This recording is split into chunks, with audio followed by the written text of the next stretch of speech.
Shalom, shalom, shalom, peuple de Dieu. Nous sommes très contents encore d'être là sur vos écrans pour écouter la parole de Dieu au travers de nos enseignements sur les héros de la foi. Alors, nous voulons ajouter une autre vérité à ce qui concerne la foi d'Abraham que nous avons déjà commencé, ça fait quelques temps. Et aujourd'hui, spécialement, nous voulons ajouter une autre vérité que Abraham est en train de nous apprendre sur la foi en Dieu.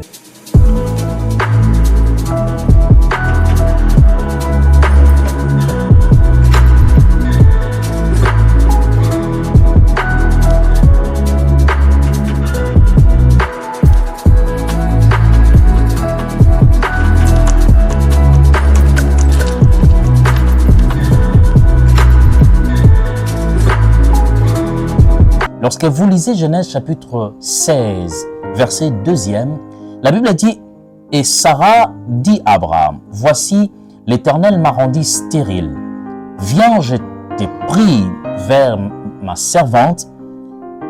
Peut-être aurai-je par elle des enfants. » Abraham écouta la voix de Sarai.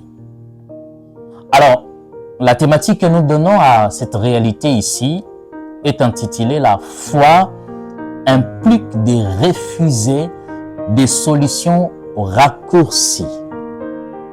La foi implique de refuser des solutions raccourcies.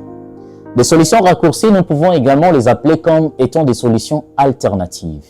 Bien-aimés, sachez que lorsque Dieu vous promet quelque chose, il va nécessairement le faire pour vous. Il va nécessairement le donner. Il va nécessairement vous l'offrir. Parce que la Bible dit que Dieu n'est pas un homme pour mentir.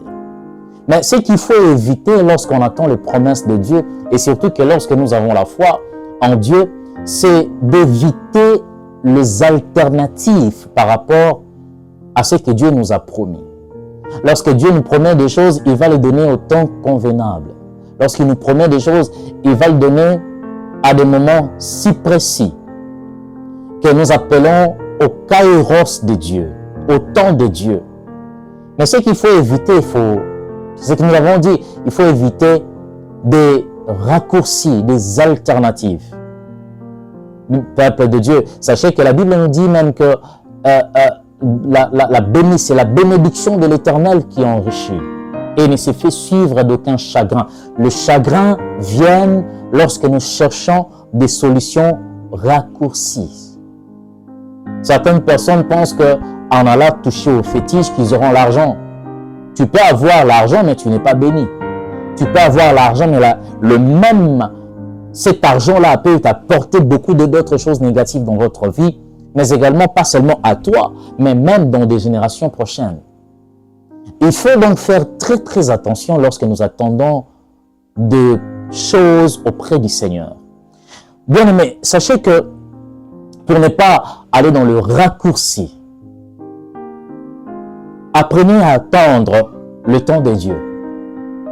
Sarah, vu l'âge que l'âge était en train d'avancer, Abraham également, Sarah a demandé à proposer une solution très raccourcie. Qu'Abraham puisse sortir avec sa servante pour avoir l'enfant. Vous allez vous souvenir dans les Écritures, on parle même que lorsque Abraham est en train de parler avec Dieu, disant à Dieu que Seigneur, Ismaël sera l'héritier. Dieu a refusé, il a dit non.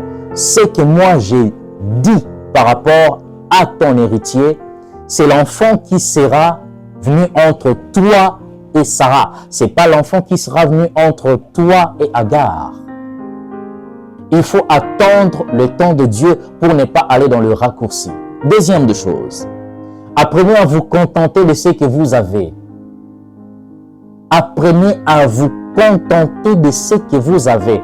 Vous savez, en cherchant de tout recevoir, tout prendre, tout avoir, à des moments que vous voulez nécessairement, que nous voulons, nous les hommes, nous voulons nécessairement, nous pouvons aller au-delà de la limite. Nous pouvons aller faire des choses qui n'étaient pas nécessairement programmées que nous puissions le faire. Alors il faut nécessairement se contenter de ce que vous avez, de ce que le Seigneur vous a donné. Et attendre ce qu'il vous réserve dans les jours à venir. Et la troisième de choses que nous voulons dire par rapport à des solutions alternatives, bien aimés, sachez, gardez votre foi à ce que le Seigneur vous a promis. Mettez en fait votre foi en ce que le Seigneur vous a promis. Abraham est appelé le père de la foi parce que il a cru là où les hommes ne pouvaient pas croire. Il a cru là où tout le monde ne pouvait pas croire. Alors retenez ces trois choses.